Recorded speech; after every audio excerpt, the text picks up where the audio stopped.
అధిక మాసం కృష్ణపక్షంలో వచ్చే ఏకాదశిని పరమ ఏకాదశి అని పిలుస్తారు. ఈ ఏకాదశికి ఎంతో విశిష్టత ఉంది.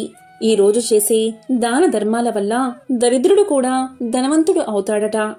ఈ ఏకాదశి వ్రతం ఆచరించిన వారికి పాప నిర్మూలన జరుగుతుంది. ఈ రోజు ఏమీ చేయకపోయినా మీరు పూజ చేసేటప్పుడు ఈ ఆకు మీద దీపారాధన చేస్తే చాలు.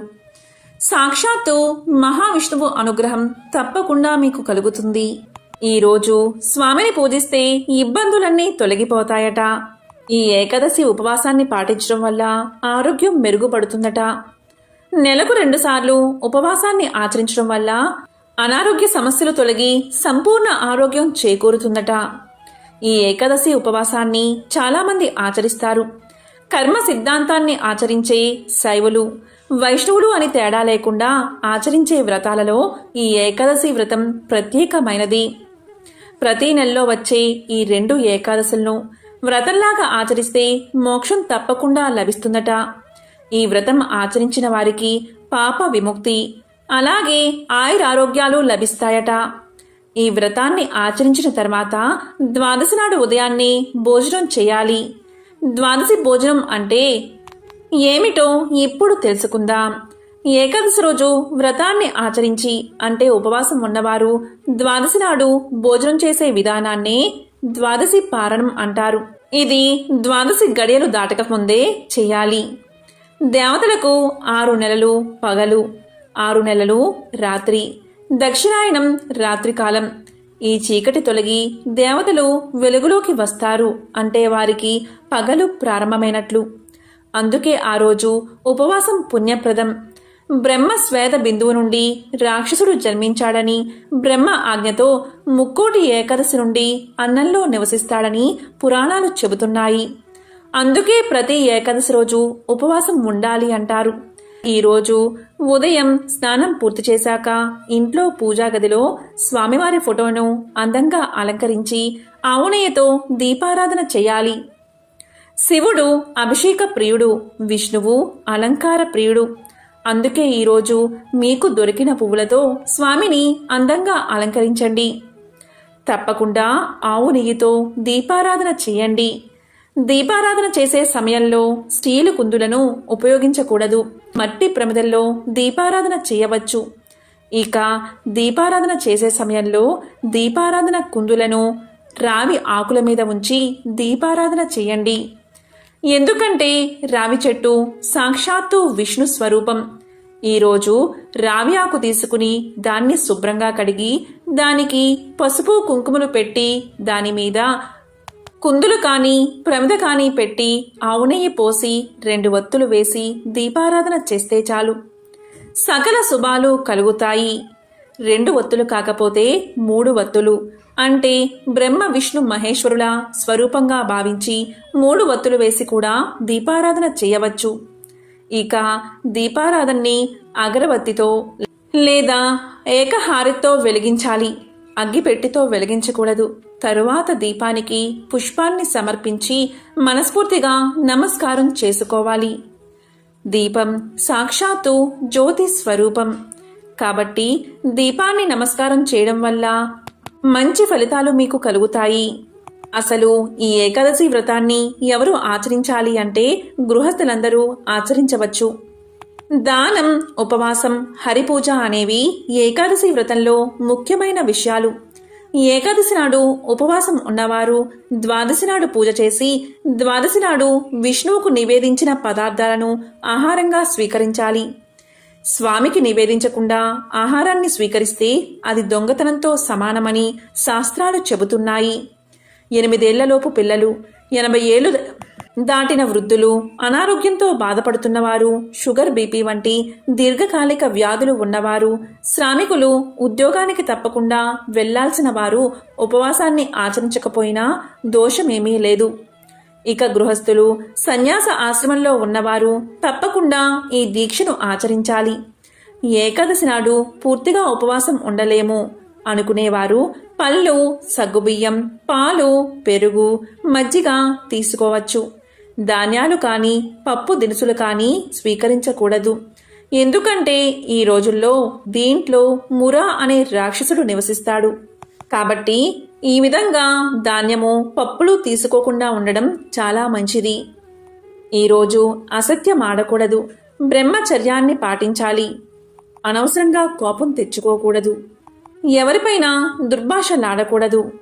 ఈరోజు ఈ నియమాలు పాటించేవారికి తప్పకుండా సకల శుభాలు, కోరిన కోరికలు నెరవేరి సకల శుభాలు కలుగుతాయని, లక్ష్మీ కటాక్షం కలుగుతుందని పురాణాలు చెబుతున్నాయి.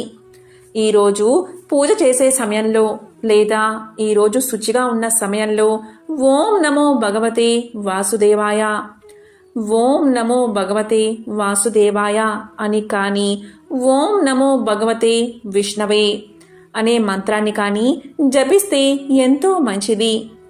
ఈరోజు పూజ పూర్తయిన తర్వాత పచ్చ కర్పూరంతో స్వామికి హారతి ఇవ్వాలి. దీపారాధనని చేసేటప్పుడు రావి ఆకు మీద దీపారాధన చెయ్యండి. ఇక ఈరోజు తప్పనిసరిగా గుర్తు పెట్టుకోవాల్సింది స్వామికి తులసిని సమర్పించడం. స్వామికి తులసి అంటే ఎంతో ప్రీతికరం. కాబట్టి ఈరోజు పూజలో తులసిని స్వామికి సమర్పించండి. సాయంత్రం తులసి ముందు నెయ్యితో దీపం వెలిగించి ఓం నమో భగవతే వాసుదేవాయ నమః మంత్రాన్ని జపించి 11 సార్లు తులసి చుట్టూ ప్రదక్షిణలు చేయండి.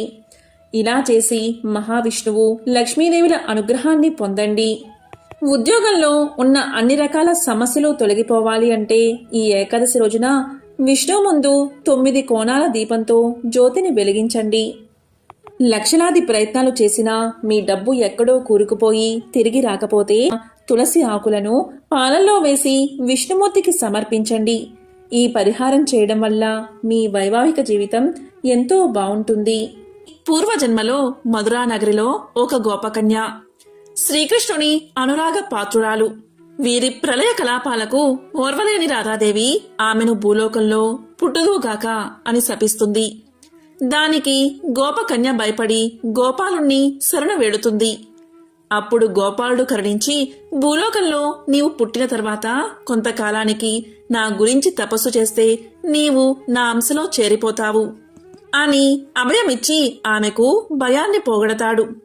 ఆమె ఆ శాపం కారణంగా భూలోకంలో కార్తీక పౌర్ణమి శుక్రవారం రోజు కాలనేమి అనే రాక్షసుడికి కూతురుగా జన్మిస్తుంది. ఈమెకు బృంద అనే పేరు పెడతారు. బృంద ఎంతో అందమైనది. మహావిష్ణువు యొక్క పరమ భక్తురాలు. శివుని కోపాగ్ని నుండి పుట్టినవాడు జలంధరుడు. ఇంద్రుణ్ణి శిక్షించడానికి దావాగ్నిని శివుడు గంగాసాగరంలో దాచిపెట్టాడు. ఆ అగ్ని బాలుడి రూపం ధరించగా సముద్రుడు ఆ బాలుణ్ణి బ్రహ్మకు అప్పగించాడు. ఆ బాలుడికి పేరు పెట్టడానికి బ్రహ్మ దగ్గరకు తీసుకోగానే కంటి నుండి నీరు వచ్చిందట. అప్పుడు బ్రహ్మ స్వయంగా ఆ బాలుడికి జలంధరుడు అని పేరు పెట్టాడు. శివుడు తప్ప మరెవరూ ఇతన్ని చంపలేరని వరమిచ్చాడు బ్రహ్మదేవుడు.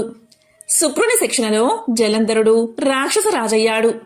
క్షీరసాగర మదనంలో దేవతలు రాక్షసులకు చేసిన అన్యాయానికి జలంధరుడు చాలా బాధపడి తీక్షగా బ్రహ్మ కోసం తపస్సు చేసి మరణం లేకుండా వరాన్ని అడిగాడు. అప్పుడు బ్రహ్మ అతనితో, నీ భార్య పాతివ్రత్యం తొలగిపోనంత వరకు నీకు మరణం లేదని వరాన్ని ఇచ్చాడు. మరణ భీతి లేని జలంధరుడు దేవతలపై గెలుపొంది స్వర్గాన్ని కైవసం చేసుకున్నాడు. విధివసాన జలంధరుడికి బృందకు వివాహం జరుగుతుంది. నిజానికి ఆమెతో పెళ్ళయ్యాక ఆమె భక్తి పవిత్రత వల్ల జలంధరుడి శక్తి మరింత పెరిగిపోతుంది. పరమశివుణ్ణి కూడా ఓడించగలను అనే మూర్ఖత్వం పెరిగిపోయి జలంధరుడు పరమశివుణ్ణే ఓడించి విశ్వానికి అధిపతి కావాలనుకుంటాడు.